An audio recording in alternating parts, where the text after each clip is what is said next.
Yes. Good afternoon. Today is September the 26th, 2019. This is the Laredo Animal Care Services Advisory Committee. We're going to go ahead and proceed. It is 12:34. Honorable Alberto Torres. Hold on, let's do the pledge of allegiance. Sorry, I pledge allegiance to the flag of the United States of America and to the republic for which it stands, one nation, under God, indivisible, with liberty and justice for all.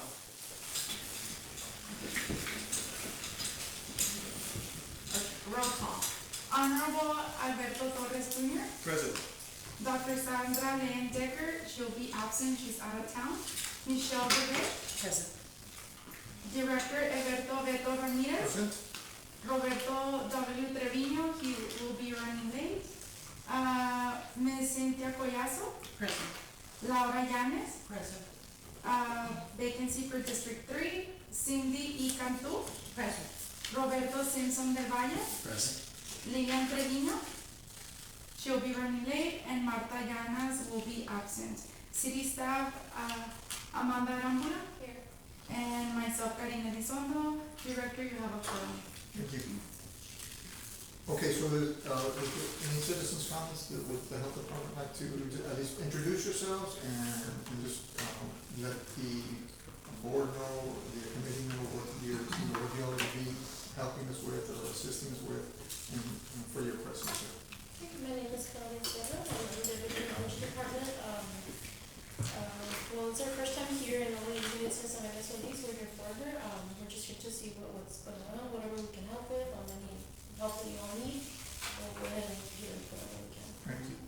I'm Carolina Sanchez, also with the Epidemiology Department, and I'm just here for anything you'll need. Well, thank you for being here. Okay, that's number 4, citizens' comments. So, Roman number 5, introduction of recently appointed advisory committee members. So, Michelle Levy was not here at our last meeting, right? No. So, welcome. Thank you. And Cynthia Collazo, Thank you. long time no see. I know Welcome. it. Thank you. And Laura was here at our last meeting. She's also fairly new to the board. So, I just want to know on the new member, Michelle, where's your nonprofit, what do you guys do? Pets Alive Laredo. Pets We're Alive. Pets Alive Laredo PAL. We are foster-based volunteers, and we also have different programs of transporting animals out of the shelter. Pets Alive is where Sandra is? No, No? no, Sandra's best friends for that. Oh, okay, that makes sense. Yes. They all have similar words, but in different Yes. places. She's with Alive. This is Pets Alive. yeah. And for the benefit of the committee, Ana Laura Cavazos was replaced by Councilmember Algelt. And so the gentleman's name is, I believe, Rico Valdez, but he's not been sworn in yet. And Sandra Solis, thank you, resigned from the committee because of other issues that she had. And she felt that she was overloaded, so she submitted her resignation. So Councilmember District 4 will be sending a replacement. That's great. For the next regular scheduled meeting. Okay. And if y'all know of anybody, y'all can reach out to Councilmember Mercurio Martinez for him to place. I know he's always looking for recommendations and nominations. Okay. Any questions on that? If not, Roman numeral 7 is approval of the minutes of August 22nd. I don't. We haven't done this one. Okay, so Roman numeral 6, discussion and possible action regarding the election of committee chair and co-chair. So we did have a vacancy. We have 2 vacancies with both Sandra and Laura. So at this time, I will ask if there are any nominations. I would like to nominate Ms. Collazo because of her experience with the city and running meetings as chairperson, and Dr. Decker as vice chair. I think she expressed interest, is my understanding. She had talked to me a while back. Yes. And I think that'll help keep some structure of the meetings because we work here for hours on just one item. I think that'd be beneficial. Okay, so there are 2 nominations. Are there any other nominations? so would All you, of you accept, of course. Glad to and I know. think Sandra would as well, Sandra Linebacker, so, anyone else, any other nominations? Okay, so. I second Albert's nominations. All those in favor? Aye. All those opposed? Motion passes. So Cindy, at this point, I'll let you take over then. Okay. Congratulations. And I look forward to working with everyone, and it's really a team approach and team effort, and I've been here before, you know, I since the beginning. So I've worked, I'm familiar with everyone and anything that I can do to help, you know, again, I'm a very firm believer in the pets as well as you all. So I appreciate the opportunity, and, you know, my numbers are available, so anytime you all need anything. We forgot to tell you that the chair has to be here Mondays, Wednesdays, and Fridays from 8 to 8. Okay. All right. As long as it doesn't interfere with my pickup and drop off, I'm good. And host a committee dinner. Yes, no problem. I have She time makes the now. best brownies, okay? Yes, I have time now, so thank you. Banana bread. Thank you. Yes. Okay, so, the next item on the agenda is the approval of the minutes for the August 22nd, 2019 meeting. And I'm glad I need to report that there are no minutes because we set this machine on, however, the audio did not work, and so, we were told by Matt that we weren't gonna be able to pull any minutes. So, what I'll do for, I guess, what I have here before you all, is the agenda from last week, and basically, we discussed, so just a real quick Sure. synopsis here. We discussed the shelter line release rates, and I wanna be discussing those with you all again. Okay. I don't recall there being any action, but we didn't have this discussion on that.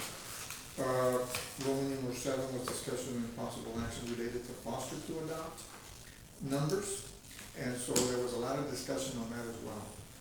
Basically, what we've done on the foster to adopt, and for those new members, is that in the past, there used to be a foster to adopt program, but we weren't following the ordinance. The ordinance dictates that we must have them fully vetted and sterilized in order for them to be fostered. We weren't doing that.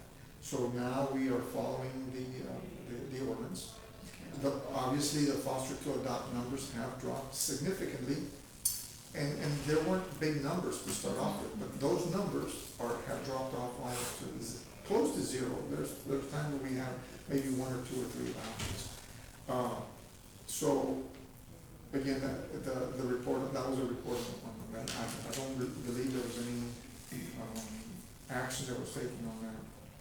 But again, the debate there was brought by one of the members out, and that one of the members is no longer here, was the one that was an activist that brought this to my attention as to not doing it, and so the discussion at last meeting was, well, why are you doing it? It's like, okay, anyway, so that's where that ended up.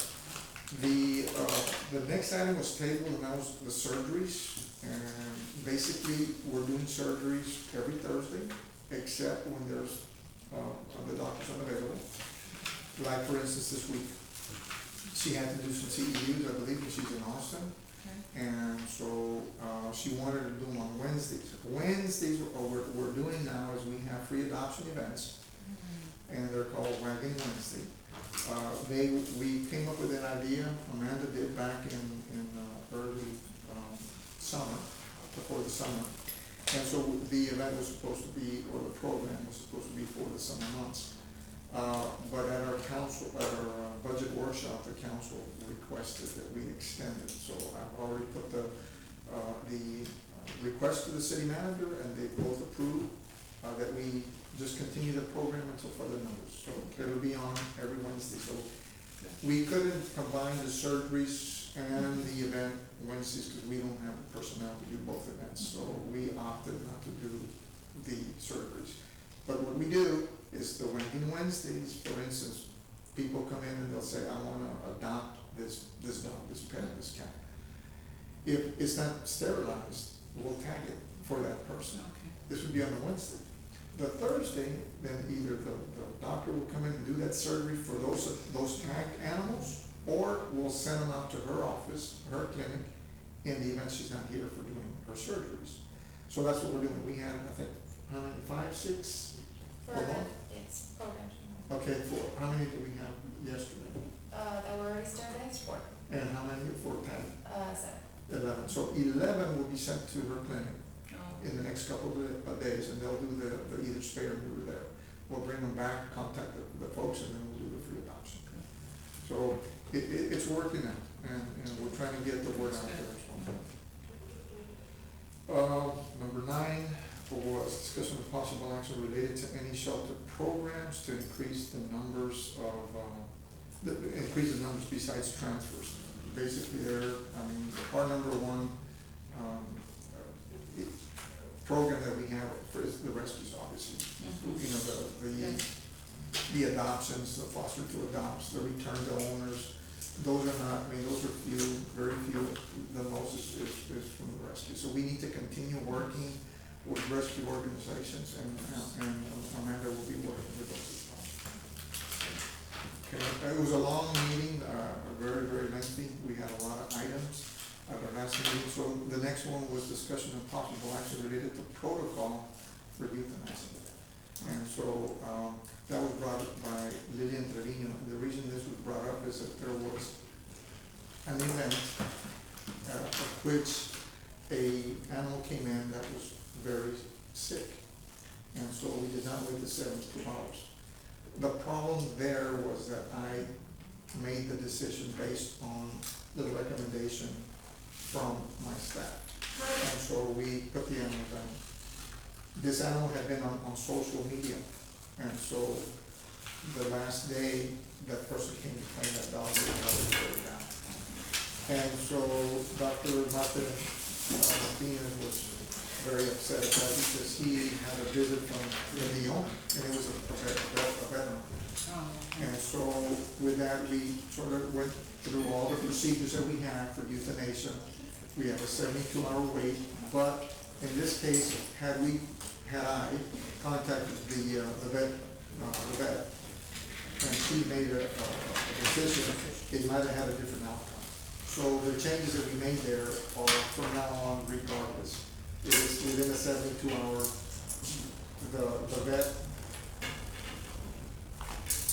the veterinarian will make a call, and we'll go from there. So that was the purpose of that particular item. If it's within 72 hours, the vet will make a call. If we see that the animal is severely injured, and has possibly no potential medical cure, then she'll make the call to put that animal down, because then we would be negligent, we would be cruel to allow an animal to live with any kind of conditions that are. Sure. So what I did there is I made that call, and today, we made that call, and so the changes there are that we'll get the veterinarian in all cases, regardless. At the moment, I'd just like to recognize Ms. Natalie and joining us. Sorry. Really, just. We're going through this because we don't have the minutes, and for the folks that were not here at the last meeting, just want to give a rundown of last month's meeting.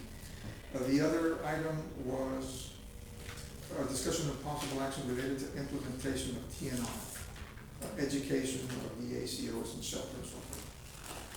We have the ordinances in place, but as you all well know, those of you that, Cindy, for instance, if you go to the Code of Ordinances webpage, it's not gonna be updated, because that Code of Ordinance gets updated once a year. So I spoke to Joe Valdez and Tiffany, and I said, look, it makes no sense for us to get all these binders because what every department has is multiple books, and it's very expensive to maintain that. So every time there's an ordinance change, they run these updates to all these books. I said, we're in an age now where we're all computerized. So why use the books? We all use the Code of Ordinance, go online, and there it is. Municode. Yeah, the Municode. And so that Code of Ordinance, Municode now is going to start updating that electronically, and it's gonna do away with the books. So the books are gonna be maintained at city secretary only, so they'll maintain one or two, and I think the public libraries. Beyond that, they will not, produce the hundreds of books. So, with the TNR, it got approved, we had a subcommittee that was supposed to look into, ideas of how we can implement it. We haven't got off the ground, we're still there, Cindy. Okay. And so, what I had wanted to, rather than spend hours here at this level, that maybe, we had or not maybe, we did, put a subcommittee together, but that subcommittee never did anything. So, I think that needs to happen because, the whole, there's a lot of due diligence that has to be put in place. We've got to put in policies and procedures, and then, of course, the monies, how we raise monies as well, has to be in a policy as well. And so those things are not We're talking about raising money, why? for TNR. You see, I've always, and Ms. Collazo knows this, I've always been against, some I've expressed this to Yeah, you. put it through a 501c3, not. Yeah, well, and I still have a problem with that. The reason why I have issues with that is because when you have a shelter of our magnitude, raising funds, whether it's through a nonprofit or whatever it is, we're taking away from labs, we're taking away from your organization, that's my interpretation of it. We're competing with those nonprofits that don't have public funding like we do, we're self-funded. So the responsibility lies back on management to make recommendations on funding. And the responsibility ultimately is ours as a council to make sure this place is funded in its entirety. So we shouldn't be asking for donations, in my opinion. We shouldn't be taking from the nonprofits that really need the donations or compete with them, in this case labs or any other shelter that's operating. And I've always been very outspoken about that, unless a committee feels otherwise. But once this committee starts getting involved with fundraising, whether it's through a nonprofit or using the city's name, it means trouble, and we've seen it with the Laredo Commission for Women. You were there at one point with them, you were there, we dealt with issues when you were there with us. And it becomes a big issue for the committee, because in every member of this committee, if they're involved one way or another with a nonprofit, we're gonna be responsible and liable for the funding. And those are the problems I've always seen, but most importantly, the competition and taking from, as it is right now, we take from labs. People think that Laredo Animal Care Services is labs. But I think labs is us because of the Laredo History. in it, because of the history. So that's just my opinion. Well, my interpretation, what I have understood the TNR program to mean to the shelter and to the city is that the city would support through its ACOs, that if we picked up an animal that was clear, that we would not pick it up. As far as the city's involvement, because this was not a shelter release program, this was more of the public's animals. So again, that's why I'm saying that the funding for a TNR program, and I think the Dr. Linebacker was willing to do it on, also at her level and not at the city's level. And if that's the case, then it's a different story. Because what I understood, there was two types. There was the TNR, and then there was a shelter pickup and release. And we did allocate $40,000 this year. We allocated $50,000 for spay and neuter. It's a spay and neuter program. Yes, sir. It was not a TNR. Okay, So- I have, well, for one, I would like to disagree with Mr. Torres on the 501c3. All city shelters ask for donations because they need it. The city will never be able to provide enough, and it's good for the community to come and help their city shelter. So when you ask for donations, even if it's food or dog toys or blankets or pillows, whatever, you should be able to ask for those donations and ask your community to help. I think it. Make a good point. For I the mean, long run. it's not gonna take away from anybody, I promise you. There's cities that have 15, 20 nonprofits, everybody gets Does what their they thing. need to get. I mean, that's, if you're not doing it right, then that's another situation, we're $12,000 in the hole. Is that gonna change if you ask for donations? No, not at all. I mean, I think a 501c3 should be at every city shelter, and I'm pretty sure every single city shelter has that. And the TNR, the city shouldn't be providing that. It should be a rescue. If I wanna come in and say, I'm gonna do a TNR, I need to sign up and do it and be authorized to do it in that colony, and then I'm responsible for spaying, neutering, and clipping those cats, not the city. If the city's picking up cats, it's because it's a nuisance.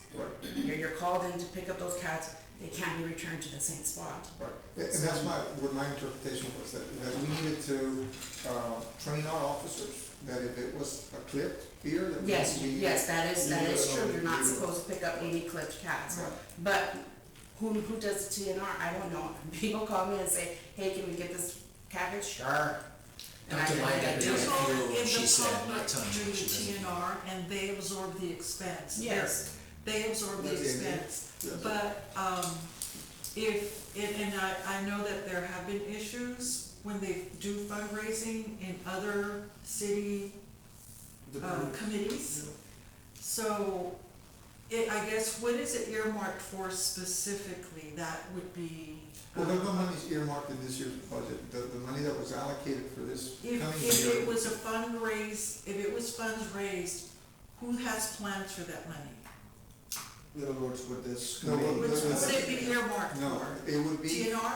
No, in my, again, going back to the way it was set up, the way I interpret it to be, the city will not be picking up any money up for no TNR Well, we can't. programs. We can't.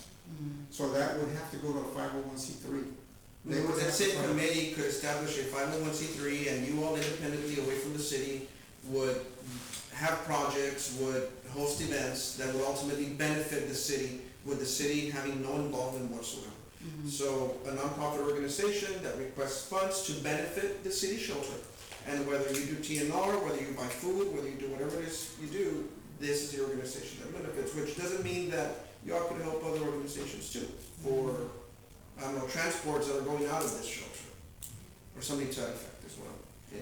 So the control would be the committee establishing the nonprofit. We wouldn't have anything to do with it, as far as the city of Laredo is concerned. If he wants to join the nonprofit, he'd do it as Mr. Ramirez, not as a director of the shelter.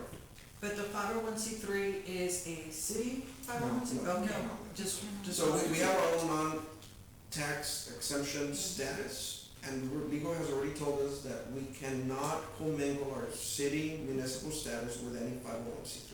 We'd be in violation. It is an independent. And we've already gotten in trouble once because that occurred. And you had city secretary picking up money, you had, and it was a mess. So then it's a non-issue. No, the only thing is, with this ordinance, the city supports it. So if the public wants to do it, we'll support it by not picking up those cats and not bringing them and not euthanizing them. That's the intent for the city's part. Now, it allows for TNR to exist within organizations that wanna. I guess I'm confused because I heard something about fundraising and I'm hearing an ordinance for TNR, which are like, No, the ordinance Two separate just allows, and it puts us on notice right. that it's being done Mhm.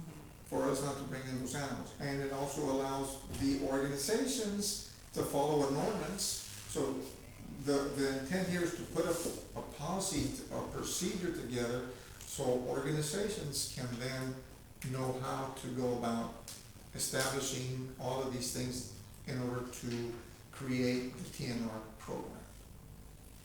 I have a question. What if, just a citizen wants to do a TNR? She has 5 cats in front of her house and she wants a TNR. Then if they would come to me, I would go to Dr. Linebecker and say, would she be interested in assisting? If she would either do it for free or do it for a small fee, and she does it already. Yeah, I mean, we all do it already. Yeah. But are we doing it correctly? I don't think so. And I couldn't tell you because you couldn't see the ordinance yet, the amendment to our ordinance, chapter 6. Well, I did see the ordinance and I was supposed to get permission with you to do TNR. In the ordinance, it says that I need to We get need to establish, permission. okay, what we're missing is that the ordinance is there, but we need to establish procedures. So that's why the committee was tasked with establishing the procedures. If I may, perhaps you can put that on the next agenda. I think it's good that, there's good discussion, and I think it'd be good if we can establish a policy, and if we can get back to the subcommittee, and being that, then proceed forward. And let's go ahead and talk about it, because I think anyone that, you know, in this room or out in the public that may ask, what's the procedure? Who do I call? What do I do? At least that way we have a little protocol on it, okay? Because Because I know it's a lot. well, I'm sorry, well, Ms. Collazo, something came back. No, it's okay. Since we're in the minutes item, then I'd like to make a motion that we approve the minutes as presented by Beto, and that what he explained from the previous agenda be taken as record from this meeting for that particular meeting. Can I have a second? A second. All those in favor? Aye. All those against? Motion passes. Thank you.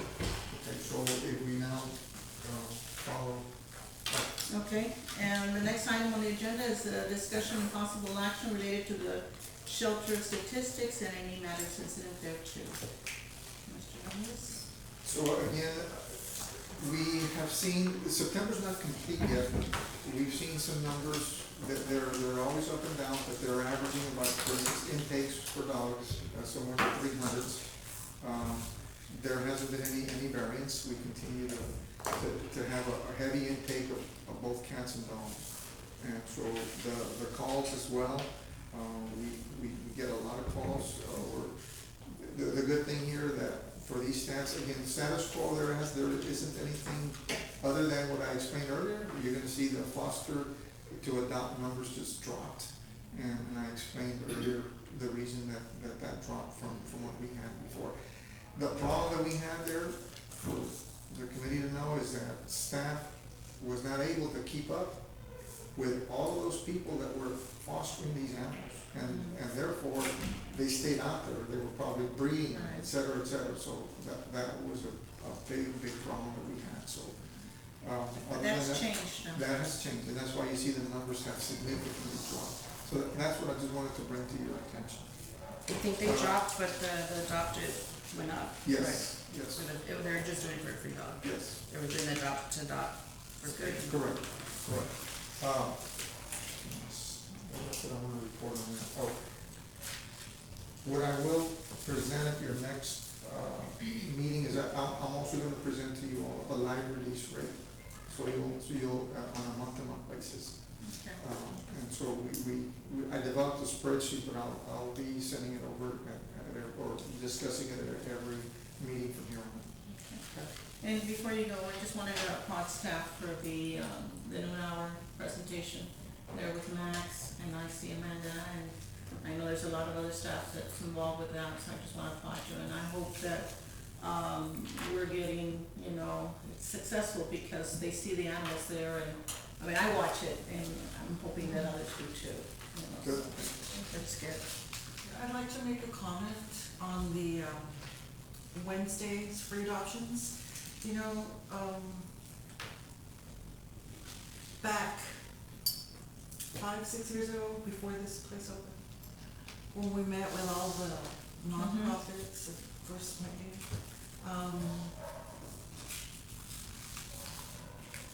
nobody believed in euthanasia, but sometimes when you get pets for free, you don't have the value. And even when you screen people for adoption and they pay you a fee, you never have that guarantee. When you start at first, you do follow up and see what they're doing to them, and all of a sudden they're outside, tied up, and violating things. So I understand from the standpoint of, gosh, we want them to live, but the standard of life, I opt for, I sound like a working, but I'd rather be humanely euthanized than to be horribly, cruelly abused. You live a very long time that way until you starve or whatever it is that happens to you, as opposed to humane euthanasia. Just saying. And we perform that. Excuse me? We perform the humane euthanasia. Yes, it is humane. It is humane. But I worry about the free. You know, I just do. How long have we done the free Wednesdays? That's, Since the beginning of summer. it'd just be neat to keep statistics, just to see how many Do they get back. we have any stats on the returns, if there's any returns of those that have left? We have, well, no, I'm not presenting them here. I could bring those up, but they're gonna be hard to match up. I could be very honest with you all that very few, if any, are returned that are adopted, and I think you can confirm that. We do occasionally have them because either the dog that they adopted didn't get along with their other dog. Those are the basic, or the fact that, and we've seen these also where they've told us that they have permission and they brought something in writing, they're in an apartment or condo. The owner finds out, they don't allow it, and so they get returned. But very, very infrequent. Yeah, and How not about to put it random down, homelessness? I'm sorry, how about random No, homelessness? we don't, We discussed that at one point.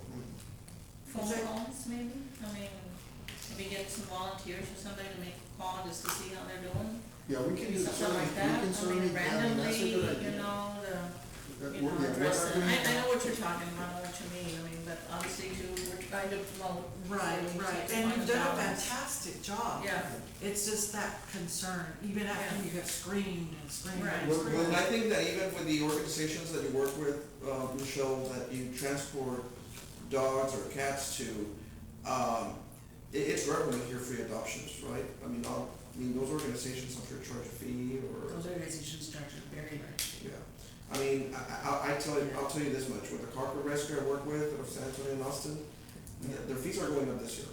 And number one, number two, you will never get a free animal from them. No. And to this date, we're divided by regions, I do the Laredo and surrounding communities. I mean, I've had my dogs for 3-4 years, I still get calls, about possible home visits. Obviously, I don't visit my own home, I do home visits for Laredo, for the Carper Spaniels, but they will call me, can you follow up at 123 Main Street? They adopted a Carper 4 years ago, and go check if they still have a dog. They're not responding to our emails. We have to submit every year proof of vet records and how the dog is doing, and a synopsis from the vet. So they do have follow-ups. I mean, and they do like to know. And remember, all the organizations, you sign a contract. The dog may be yours for adoption, but if they have sufficient evidence, or you stop responding to them, they can go to your house, knock on your door, and take the dog back without having to return your adoption fee. So if they find anything negligent, and you signed on that, so they don't have to take it to court. Hey, I'm here for the dog, you know, we have enough proof to take it back. Well, see, the reason. But obviously, it's a different, Yeah. Right. So those are the, animals that they, you know, get As them for opposed to adoption in 5 all years, these animals. opposed to 5,000 here. The reason for these events is the outcry of the euthanasia rate. I know. And so you gotta balance it. And that's why I mentioned that, you know, I know I sound like I'm working to everybody, the public, Yeah. but my reasoning is, you know, With the number of calls now, we've been able to hire almost all the ACOs. I've got 2 vacancies, so I've got 12 officers on board. I've got 2 vacancies, and we'll be interviewing next week, and hopefully we'll have the 14 all on hand. It's been It's hard. been a challenge for the last 7 months, but we're there. Yes, We're almost there. So we will make an attempt, you know, and we'll try to establish some sort of program for these adoptions where we go home visit. Again, our ACOs, we have so many calls on a daily basis that there's no time, but we will look to see if we can find the time to at least get something back to you all. Would we be able to help out like with volunteers on that? Like if we had some sort of process? or Well, I don't know if that would work, because you're gonna need to go out and represent the city when you go out and get somebody's dog. That's gonna be a. Yeah, that's gonna be, it's gonna be tough. Well, It I don't does. think Yeah, like it's that really we need to actually go and visit, Right. but maybe like the phone calls, the emails, things like that. How many are getting adopted on Wednesdays, like just an average? Well, the ones that are, like, go on the first day because they're sterilized, at least 4 to 5. And then that are tagged that will leave the next week, at least 10. So it's a good average of 15. 15 to 20. Okay. Maybe what we can do is through ordinance establish something where, remember when the city did the volunteer handicap, they swore Yes. people in to give handicap Yes. tickets, so any, constituents Deputize could them, kind of, deputize them, get them yeah. training, and if they would see, they would carry tickets in their car. Yes, So if they would see, a vehicle without a placard, they would give a ticket. So maybe Right. that same concept, mhm. and test it for a pilot, make it a pilot program, and if there's volunteers that want to go knock Maybe on get some doors. volunteers. I mean, And we just have random, volunteers. and maybe not get every home, but random, and we'll get an idea if they random. are. I like that better. You know, like, you know. And because they're the Right. ones, so they'd be the ones I'd be more Yeah. concerned about, and then trickle down to the. Yes. And I don't know what you think about this, but what was most effective for me when I would go out there? I was about to say, cause she, nothing will stop her from going to someone's house and not. Yeah, she'll do Are you that. volunteering? Yeah, I volunteer. I'm real busy with stuff, but She it's in likes to the do evenings. this. But what has worked is you put the fear in them, they'll have a dog loose, almost getting hit, and another one tied up, no shelter, sun beating down, no water, and, police was there and all that, but what really got them was when I would tell them, I've already called the Laredo one time, you, this, and this person, you are this, and you're, very colorful, don't walk into their property. A story that falls into this. And I said, pues ahora que me está diciendo las cosas tan bonitas, también le voy a decir el mañana. Y aquel dijo, ¿y qué vienes? You're brave, I'd be scared. Run into the Well, wrong person. They can't attack you, they'll get into trouble. Very much, It depends who you go. Oh, tú vives aquí atrás, no vivo ahí. But, and I pass, and they're okay, and it's been 3 years. Yesterday, I received an individual that was the owner of a Doberman. So the Doberman was picked up on about 10 days ago, a little bit less than that, 8 days ago. It was skin and bones, okay? So it's a cruelty case, but we picked him up as a stray.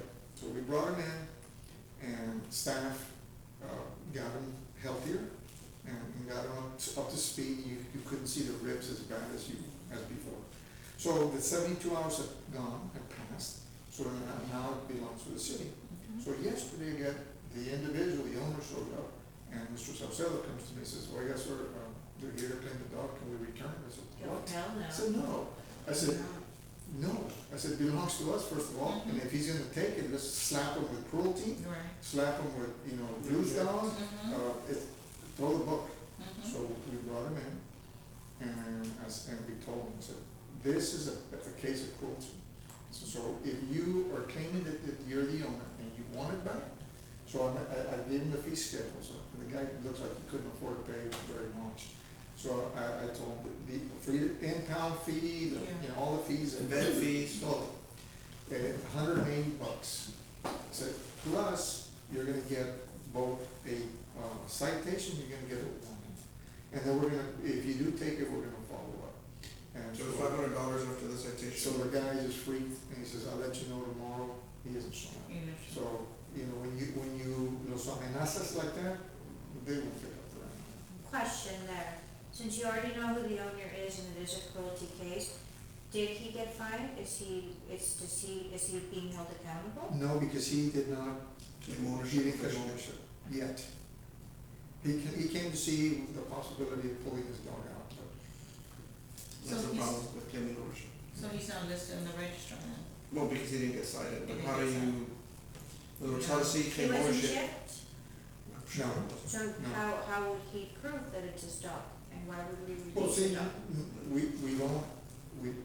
we ask as many questions as we can, and when we have anything that we doubt, then we bring it out. And since the dog then becomes property of the city, you have the discretion to give it back to him. But then if he backpedals and says it's not mine, now it's your word against his, and who claims ownership? So, I mean, these are the things, so again, this. That's a very good approach. Okay.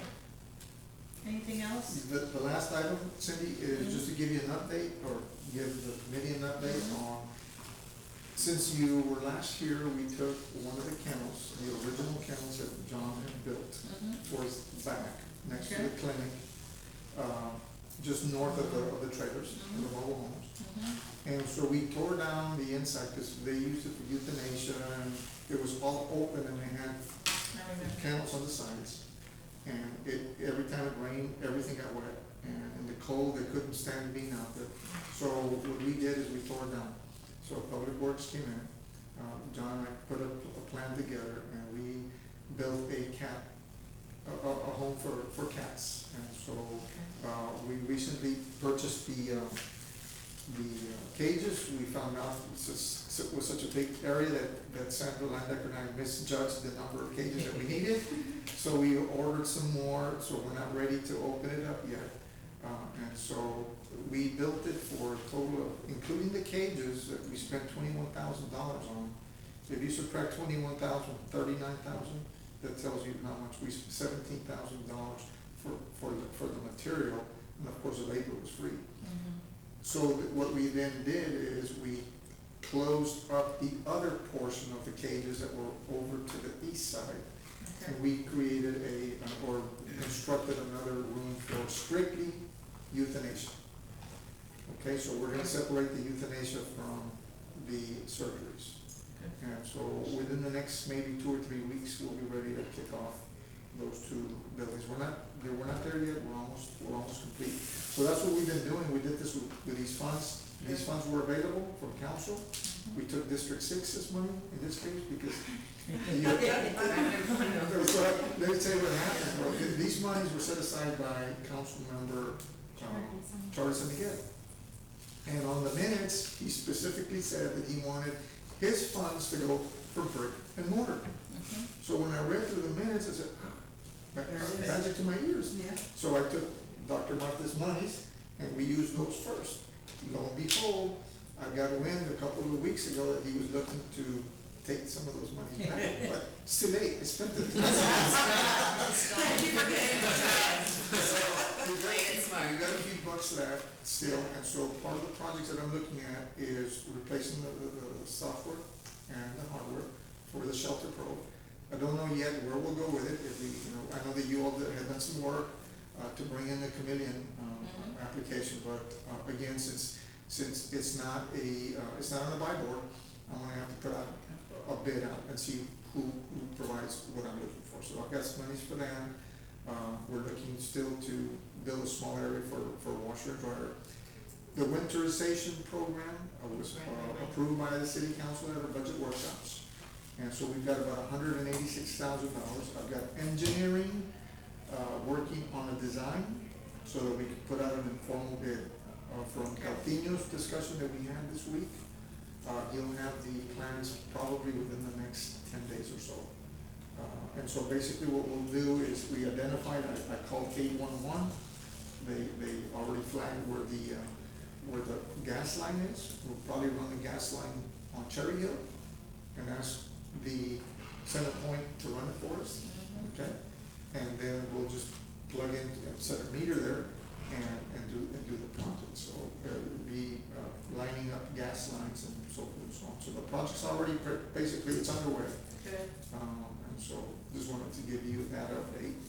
I know we had estimates also with though, and so, if we can, I know it's been a Well, while, but. what was whatever we can happened do, there is that we the can estimates do. came from Ariano the plumber Yes. and from Clark Hardware Okay. for the actual heaters. But we were gonna do an emergency type of project there where you went ahead and just used their estimates and get it done.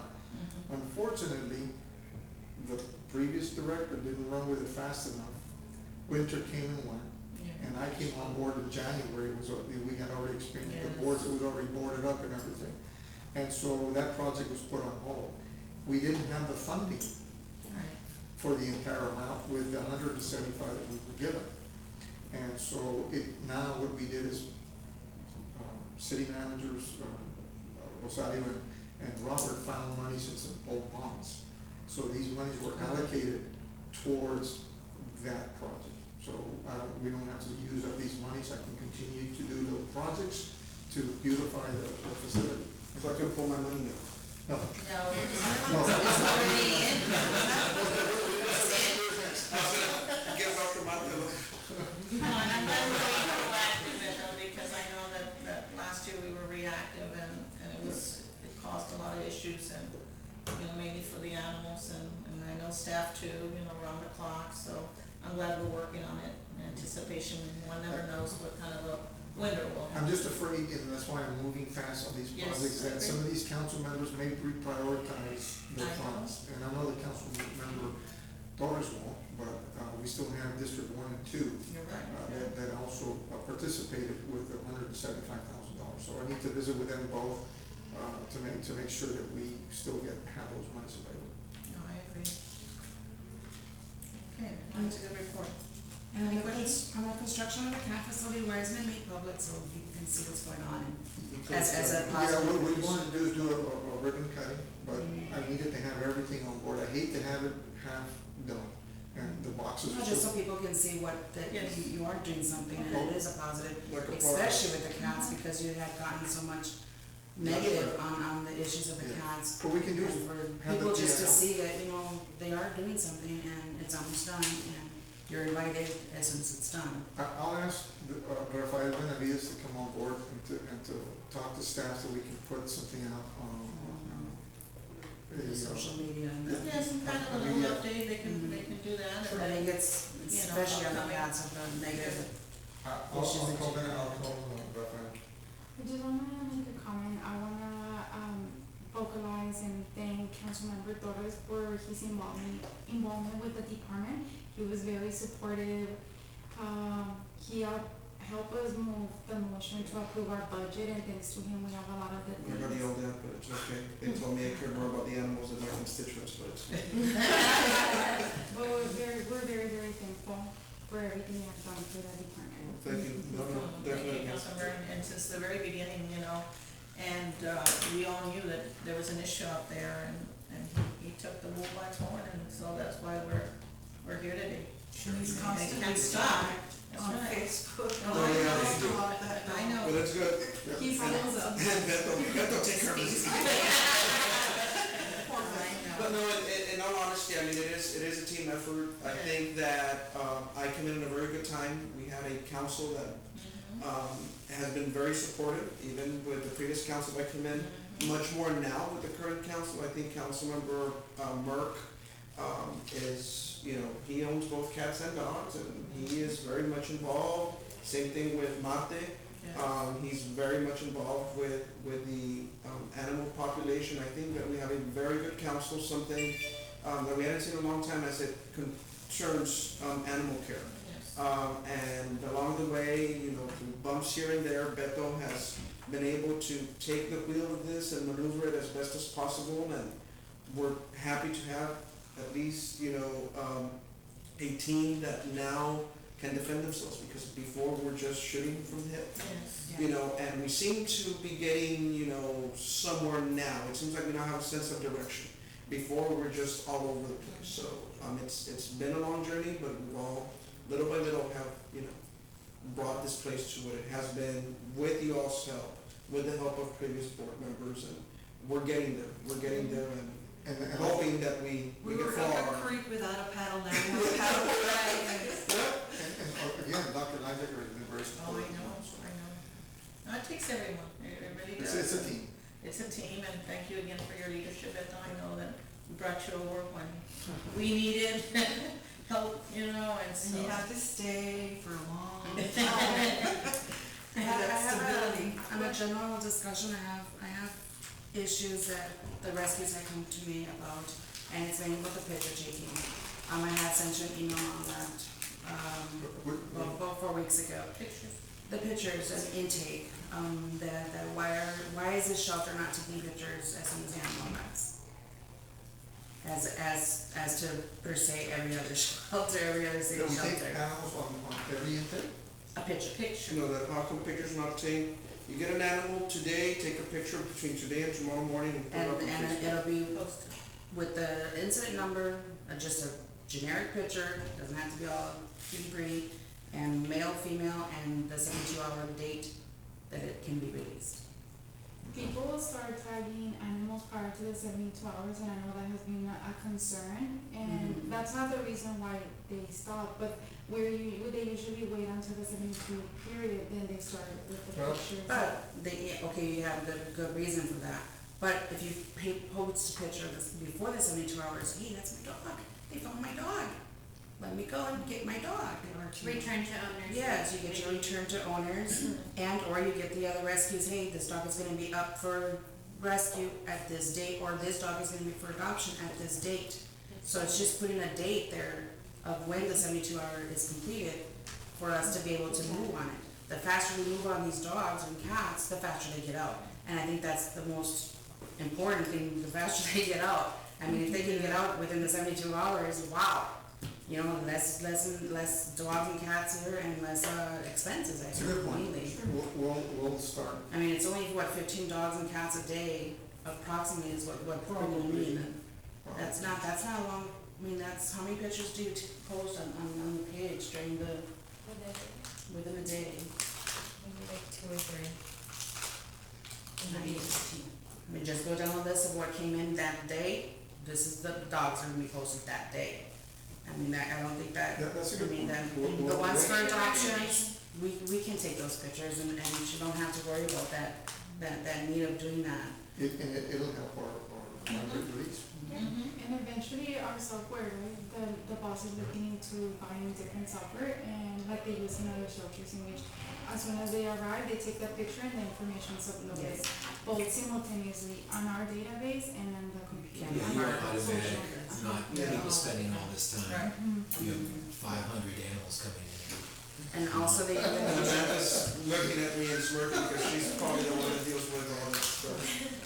and also the euthanasia list, very, very, very important. Every single shelter at 8 AM, they send out the euthanasia list with 20 dogs, 15 dogs, whatever, how many's on that list, with their picture. And at 5 PM, if that dog is not tagged with a rescue, or it does not have a plan, then The unfortunately euthanasia is gonna The happen. only issue that I have with that, and I'm not suggesting that I don't agree with that, the only issue that I have in my experience is that if I put out the euthanasia list, it totally messes up. Okay, I only have 220 cages, more or less, depending on how you stack them. If I'm in a bind, okay, and I have to euthanize, because I'm the capacity, and I start euthanizing, and that's just, whatever is recommended, I will get a public outcry, and I did, when we talked about, was it a week ago, 2 weeks ago? Someone got our euthanasia list, and they came over here, they wanted me to stop not to euthanize, it was a carnival here, and it really put a dent in my, operation. I really couldn't, I had to stop the euthanasia, and, well, I had to, because I had people here wanting to take these dogs, and so, that's the only problem that I have with it. They were wanting to adopt? That's, yeah, exactly. Well, it was there were rescue groups, Were they 501c3 rescue groups? yes, but they Were they gonna pull out the dogs? pardon? Were they gonna pull out the dogs? Well, see, this is what happens. So, let's say that I am at capacity today, and I need to euthanize 20 dogs, and this is a list. Mhm. They come to me and they say, I wanna pull these dogs, I wanna pull 5 of them, 6 of them, Mhm. but I can't pull them today. Sorry, I have No, to. all the shelters, That's They they have call that due Yeah. time. yeah, it's a due time, and your tag has to be in at 5 PM, and your dog has to be picked up the next day. I mean, that's just, every single shelter does Because I that. think the issue here was that euthanasia was gonna be executed at 11 AM and all this happened, No, Before that's just a disorganized But I- problem, that's all it was. It was disorganized. You had to put it out at 8 AM and at 5 PM, for the, there has to be a plan for that dog. If there's not one, then of course, it's gonna be, you do euthanize. I mean, we do euthanize, we can't be hiding this. This is what happens, the public will understand and will see what's going on, because you can't keep on hiding these things. Every single shelter puts out their euthanasia list, and, lots of them get their dogs out. Like a I mean, big Palm dog. Valley is the most horrific shelter you've ever been to, you should go visit it, it's the most horrific shelter. But they get about 6,000 dogs rescued a month. wow. They're the largest shelter, city shelter in the south. So, you want request for us to follow up on a random basis for all these? I'm just kidding. No, you get good rescues, no, you just get good rescues and pull these dogs out and cats and, Just remember that more will be leaving the shelter, and, we may not be able to follow up on all these, so it defeats. you don't have to follow up on those. They're going to another rescue, that rescue's So responsibility to what's follow up. the on quality of this $6,000, Oh, they go into the Austin Pets Alive, they go to lots of Doesn't mean different anything. rescues. Nada, it means So, nothing. so this brings up another interesting point. There is, and I won't mention names, but there is a transporter, and a very active transporter at that, is here very, very often. Great person. Mhm. There have been complaints at that address of smell and all this stuff. And they are keeping more than 6 animals Mhm. a day, and that's against our ordinance. We have a serious, true problem with with rescue organizations that use locals Yes, to come and pull, yes. because they keep them at their place sometimes And more it's getting than, worse, more than I've 3 seen or 4 it, it's weeks. getting a lot worse, And and then you got, And it's worse in the circumstances that they have here in the shelter. it's, yeah, and that's unfortunate because all these people that wanna help, they're actually not helping because they're taking these dogs out and they're putting them with other dogs and other rescue dogs. Yes. And all of a sudden they have all these diseases all over the place, they don't have no thought of I'd like the committee to help cross-contamination. me with that, because I think that this is a grave problem. Because No, it's a health and issue. I've seen it, and it's gonna get worse. Yeah. I mean, if nothing happens to, I know who you're talking about, I know exactly. And unfortunately, it's not the right way to do things, but you can't, they're very aggressive rescues, they're trying to help, but they're just approaching it extremely aggressive. And they're the ones causing the problems when you get your carnival in here. Well, I think that, I mean, that there has to be something in the ordinance that For the addresses fosters. the fosters, the rescues, the limitations. Now, we may be able to say, well, you know what, if you're a rescue organization and that dog's gonna be transported within a certain time frame, maybe we'll allow more than the 6, but at least it gives us, because when we go knocking at that door to investigate a complaint, and it's a rescue organization, we've had that complaint because there were too many dogs, Yeah. dogs. Yeah. We have had that complaint on one of our but fosters. we need to probably work on something for an amendment to the ordinance that would allow rescue organizations, and then for us to follow up and go knock Oh, at yeah, the door. definitely, they should be able to let you in and make sure that Look at the everything's health up to conditions par. of that place. Yes, exactly. Because this shelter is so much better, they're so Yes. much better off here Right. than that situation. Yes. And that's a rescue. But then sometimes we have animals that are waiting to be transported for weeks. Yeah, no, I understand, you have to clear to bring more But in in. our premises. Yeah, no, it's a catch And it's, 22. it's sad too, because then they're occupying one cage that could be used for another animal that potentially is gonna be. So it's okay to put them in a horrible situation, I'm just rather than saying- euthanize them humanely. No, what I'm That's my trying, point. no, what I'm trying to say is I'm that, glad you brought that up, no, I'm because just trying to say that never the twain it shall is a meet. problem here too. Yes, You know, no, I we hear want to you. move the animals out.